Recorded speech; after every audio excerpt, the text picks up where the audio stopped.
I will not watch this thing alone, please. I want you to listen to this. I couldn't believe it. Please listen to this. Pay attention to it. Thank you. Are Nigerians parasites? In almost every country on earth, there is a Nigerian prisoner. However, no one wants to go to Nigeria. Moving abroad is the top 5 career categories in Nigeria. They have ruined their country so terribly that it has become uninhabitable. Police stations look like pigsties, whilst government buildings look like building sites. Corruption in Nigeria is no longer frowned upon. Instead, it is praised. Criminality is celebrated in every echelon of society. The people themselves do not elect decent Nigerians. They elect criminals. You know a country celebrates corruption and crime when it is 99% corrupt, but never has any top government official ever been convicted and imprisoned. In Nigeria, communication is conducted through screaming, hand gestures, and sometimes the fist way. You'd see diplomats, police, and military men fighting in public. Tens of thousands of fist fights should be recorded in Nigeria every day. Every building has a generator, some with up to 10, all running at the same time, forging a megapoly of noise of epic proportions. Nigerian motorists communicate with their horns. An average Nigerian motorist beeps their horn 100 times per day. Imagine the noise pollution. In Nigeria, the pastor is corrupt, the doctor is corrupt, the engineer, the teacher, the professor, the custom officials, the police, the passport official, the teller, the banker, the ministers, the president, and everyone is corrupt. I'm not sure you understood. I will elaborate. You can get to the Nigerian border with explosives, bribe the officials, and they'll let you in. You can bribe your way through your professors to give you the best grade. Bribe the passport officials to delete your name from the system and create a new identity for you. Or pay the police to arrest someone who annoys you. Nigeria is a complete shithole. Now imagine people raised under such chaotic system coming into your country. From the day they were born, they bribed their way through the authorities, school, and even employment. When a government job opening becomes available, the person in charge sells it to the highest bidder.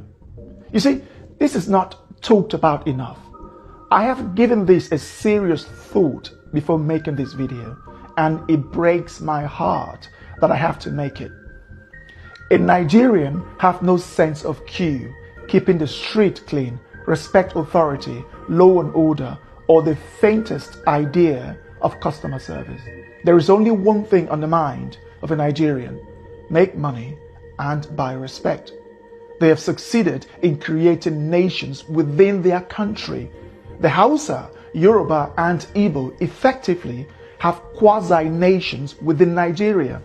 You should see them bashing, fighting, hating, and disparaging each other instead of working together to fix up the world's greatest human shithole ever put together, called Nigeria. Let me take you around the world.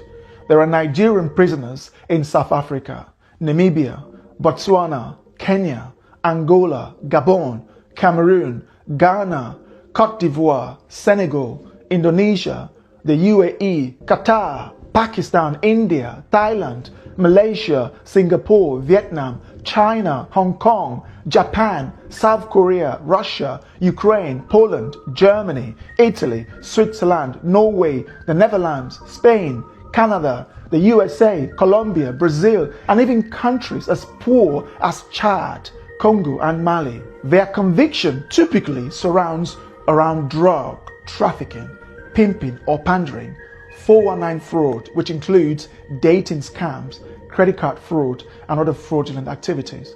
The world has every reason to scrutinize Nigerians 5 times more, or even ban them altogether. Nigerians give black Africans a bad name. I bet you Namibians, Botswana, Kenyans, Angolans, Senegalese, Burkinabes, South Sudanese or South Africans commit the least crime of all Africans who live in the West, South America and East Asia. Botswana, Namibians, South Africans and Kenyans don't leave their countries like Nigerians do. When they do so legally, and when they are in your countries, they are 10 times more likely to abide by the law of the land and stay away from crimes. In contrast, Nigerians would fight in public at every opportunity. They have one of the lowest levels of etiquette in the world. 7 out of 10 Nigerians have been involved in public fighting in their lives, as this is our Nigerian way of resolving disputes. Now imagine letting someone who doesn't understand law and order not to litter, not to urinate in public, how to dialogue instead of yelling and using their fists in your country. What do you think will happen? They don't get along with their neighbors or other African countries. How do you think they'll get along with the world's most evolved and developed societies of the West and East Asia? The Nigerian sees the humane laws of your country as a weakness to exploit. As with everything, nothing is 100%. I know this. There are some good Nigerians, but almost every Nigerian is infested with that corrupt mindset. Living in Nigeria, I have tried to find something good to sell to the world, but unfortunately, there are scarce. It is a land absent from progress. The Nigerian system is broken. Nigeria is not even a country. A Hausa person hates the Igbo person to the extent that they can wipe them out. The Igbo hate the Hausa in the same way. The Yoruba have a fundamental hatred for the Igbo that they'll rather die than elect an Igbo person, whilst the Igbo are the world's most arrogant, self-deluding, zero etiquette people of Africa. These 3 major ethnic groups, Hausa, Igbo and Yoruba, each have over 40 million people, with the Hausa nearing 65 million. Now imagine putting Spain, England and Poland into one country. Do you know the type of chaos you'd be creating?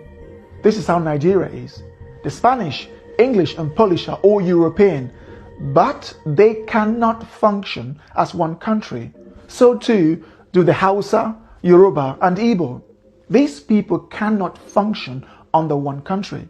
When government ministerial positions are declared, they often have to reflect the Hausa, Yoruba and Igbo shares before the other minority ethnic groups receive their own share.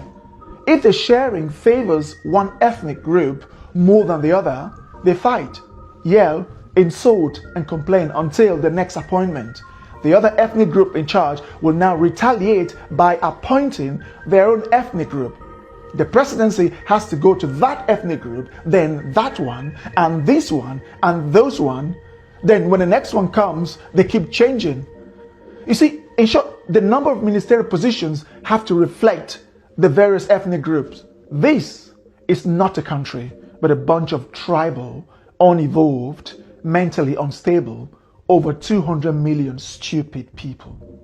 Why would any country let Nigerians into their country? I'm not sure, but if I were the Prime Minister of the United Kingdom, I would impose a total ban on Nigerians. The risk outweighs the benefit. There are 24 million homeless Nigerians, which is almost the same as the rest of sub-Saharan Africa combined. And over 70% of the country's population lives in poverty. That is over 160 million people. The highest in the world when averaged, given that India has over 5 times as many people as Nigeria. They have the largest arable land in Africa, Nigeria, yet most of that is uncultivated. Their weather is characterized by abundant sunshine during the dry season and ample rainfall during the raining season. The north is the savanna, and the middle belt of Nigeria is level with abundant arable land suitable for farming. Still, 56% of Nigeria's 70 to 84 million hectares of arable land remains uncultivated or underutilized. You begin to ask yourself, why are these people hungry? The answer is simple: incompetence and a collective lack of skills to run a country. Nothing in Nigeria is properly managed, from the police to the immigration services, customs to the airport, traffic to the road network, schools to the national grid, and from the people to their own very homes. Nigeria is a chaotic society where people exhibit some of the lowest levels of etiquette and quality known to man. And most of these people are looking for ways to obtain visas to the various developed and semi-developed countries so that they can bring that chaotic upbringing from Nigeria to the world. I have tried to find a better way to euphemize this video. Still, after months of procrastinating, I couldn't find a better way to organize my words, but to say it as it is. If you are a Nigerian watching with the slightest ounce of honesty, you'd agree with me. We have earned the badge of honor of being amongst the worst in the world. Poverty isn't why Nigerians are dishonest, criminal-minded, corrupt, and everything else. Nepal is a poor country. How many Nepalese have you seen committing crimes around the world? Chad, Burkina Faso, Mali, Myanmar, Tajikistan, and South Sudan are poor. You can't see them going around the world committing crimes. Of the world's 195 countries, there is a Nigerian prisoner in 60% of them, the highest of any country on earth. That is not an accident.